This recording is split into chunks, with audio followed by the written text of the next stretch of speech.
breaking through emotional eating. Okay, so break through and being free of emotional eating.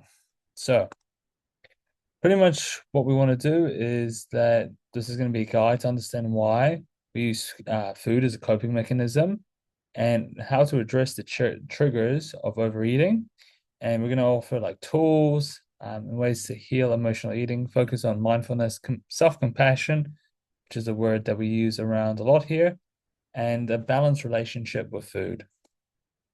The main goal to provide an approach to address emotional eating, teaching people how to reconnect their bodies and identify emotional triggers and healing with and creating a good relationship with food. Okay, is what we want. Um, so let's talk about it, the secret behind emotional eating and how it all works.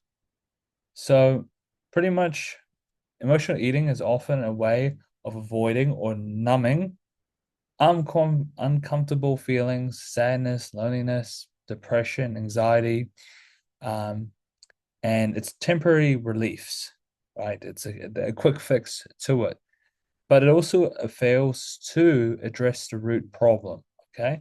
And what causes these triggers and emotions in the first place.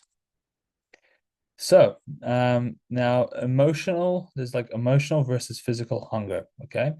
And it's really important that we understand the difference between the two. Emotional hunger can come on all of a sudden, and it's also often driven within an emotional needs, while physical hunger develops gradually and it can be satisfied with nourishment, right? The trap of emotional eating is often a response to like a stressful situation, anxiety, or other deep-seated emotional issues. And it creates a cycle, and it's just instant gratification. And long term, it can be extremely detrimental to someone's health. Okay. Now, how do we heal from this, and how does like the healing begin? Recognizing emotional triggers is the first step towards breaking through emotional eating, and just having self-awareness in place and tools in place to stop the overeating before it actually begins. Okay. So let's dive into this. So, what we want to do is understanding emotional hunger versus physical hunger. So, this section pretty much is the difference between the two, okay? What your body actually needs or what's actually emotional eating. So, signs of emotional hunger is, I mentioned before, sudden cravings, eating for comfort, eating when you're not hungry, eating to avoid emotion, and intense desire for a specific food. So if you have a craving for a certain amount of food, like chocolate or McDonald's or pizza or whatever it may be, it usually comes from an emotion, okay? And a sign of physical hunger is a gradual onset of hunger, like that feeling of emptiness in your stomach's growling, or you just feel kind of weak. That's a sign of physical hunger. So do eat. Um, and we just need to be have mindfulness to be able to combat emotional eating. By practicing mindfulness, you can become more aware of this emotional eating and approach it with reason instead of emotion. And this is the first step to be able to make the choices needed. So an exercise is pause, check in with yourself before reaching for food, and ask yourself, am I hungry or am I seeking comfort? And it comes down to the stories that we tell ourselves. And I swear every call we're talking about stories, but stories are really, really important. The damaging stories we create about food, body image, our self-worth, often from childhood experiences, social influences, could even be cultural beliefs. Um, like, for example, I'm half Lebanese, and on my Lebanese side, especially, there's a lot of culture involved with food. So that can have an impact as well. And these stories shape our eating behaviors and our self-esteem. So, Oops. So I forgot to change one of these sides. So food and body stories. Many people um internalize like harmful negative outlooks on food. I can't trust myself around food, or I must eat perfectly to be good enough. The role of shame, so feeling guilt, shame around food leads to binge eating. And it creates this emotional cycle, which is what I kind of talk about on usually your first call that you have with me, is that cycle of the blame and shame. We have to step away from that. And it's really important to rewrite the story that's having a positive impact. So it could be like, okay, well, let's say if food is really important to your family, well, maybe we can reframe that nourishing food is important for our family, and then have stories to back that up. So, an exercise you can do is write down negative food and body stories that you internalize and begin to reframe them and into a more loving and empowering way. Okay. Now, how do we break these cycles of dieting? So, breaking the cycle of dieting. So, pretty much restrictive dieting can lead to binging once the restrictive is lifted. Or if you're feeling signs of that you feel like binging, what I always tell clients to do is just, stop for a bit and then move into alternative eating.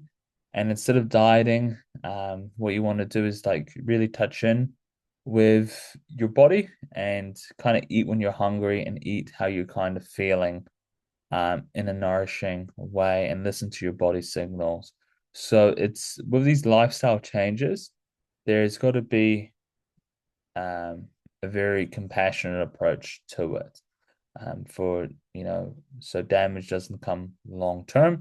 Because the last thing we want is like a eating disorder or anything like that, or a bad relationship with food. Which brings us to the third point, self-compassion over perfection. Having an healing involves giving up the the pressure of perfection. Okay, allowing yourself to enjoy food without guilt or shame. Guilt, we've got to live as well.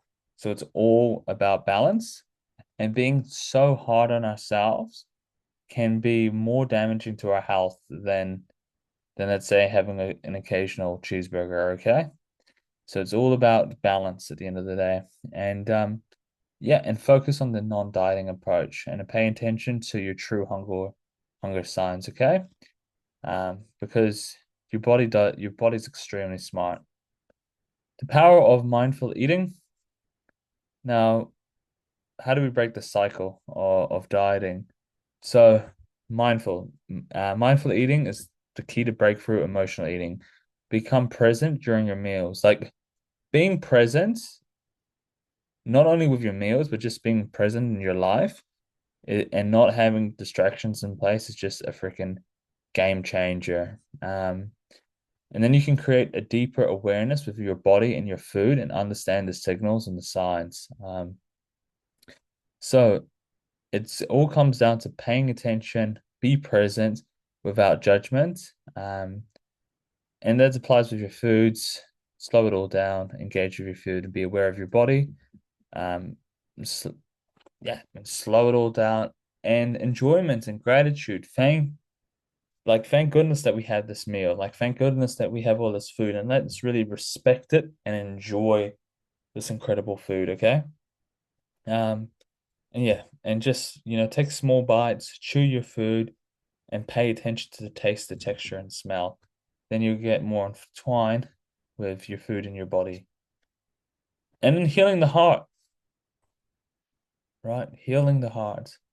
So there's going to be a lot of emotional wounds that fuel this emotional eating, and they have to be addressed, okay? And find like what exactly is this stem from, and it is uncomfortable, but if you are open to it, I do invite you to explore that, like trauma, loss, um, and yeah, what actually like dig deep on what's actually creating all this. And these wounds can be extremely uncomfortable and confronting, but they'll set you free. And just have self-love and compassion, and the healing begins with that when you treat yourself with kindness and not criticism. Forgive yourself, let go of the past, forgive yourself and others is a necessary thing to move forward. And yeah, and even I've talked about this a few times, but writing a letter of yourself, offering forgiveness to yourself, and accepts that your mistakes and your struggles. Um, and like developing compassion relationship with your body. So, the importance of developing like a positive relationship with your body is a part of the healing process. And just instead of focusing on your appearance and dismissing your body, really appreciate it. Really pretty appreciate it because your body is like the only place you get to live, and it's done so much for you. Okay, like your body's an amazing thing. And let go of the body shame. Many people use food to cope with a negative body image, but healing involves like recognizing that your value is not within your appearance, okay? The reason why we're losing this weight is just to be healthier, okay? And health comes with self-love, okay, and self-compassion. That's the first step to health, right? We need to have a healthy body, we need a healthy mind, okay? And yeah, loving kindness, practice kindness towards your body, even if it's where you don't want it to be, but just really, treat it with love, um, and give it the love that it needs. And so you can even write a letter to your body to express that gratitude that you have for it. So yeah, um, and developing this compassionate relationship with your body. I've already talked about that. Whoops, sorry for not the best at slides. Freedom and the end of emotional eating. Okay, so so have hope and encouragement, showing that emotional eating can be healed. And true freedom from emotional eating comes from understanding your emotions and triggers, building these habits, and developing compassion relationship with yourself and your body. And healing is a process. It's going to take time. It's not an instant thing, okay? It's not an overnight thing. Healing yourself and healing your body. But you first have to heal your heart, heal your mind, heal your body, and then you'll heal your soul, and then you'll be able to move forward. But if you don't address all the issues, it's just going to pull it down, okay? It's like, and that's when you see when people lose a significant amount of weight and then they've put it back down, doesn't come because they're lazy or silly or whatever, anything, is because they're hurting and they need that love and that self-love and that self-care. And they need to work on those underlying issues for them to break free and keep it off. Because it's just all of this is just coping mechanisms. That's all it is. And empowerment. By learning to cope with these and building a positive relationship with food, you can finally break through that cycle, okay? But it's all, yeah, creating yeah, like mental health and physical health are all combined together. And just reflect on your journey towards healing and celebrate the small victories and wins, okay? And some key takeaways: emotional eating is a cycle, and just understanding that.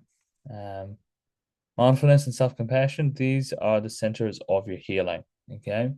And so when you address this, you address the triggers, and then it reshapes your relationship with food. And a new habit leads to lasting change by developing new healthy habits, realizing restricted dieting practices. You can create a peaceful relationship uh, with with your body and food. Okay. And so thanks for listening. Appreciate you.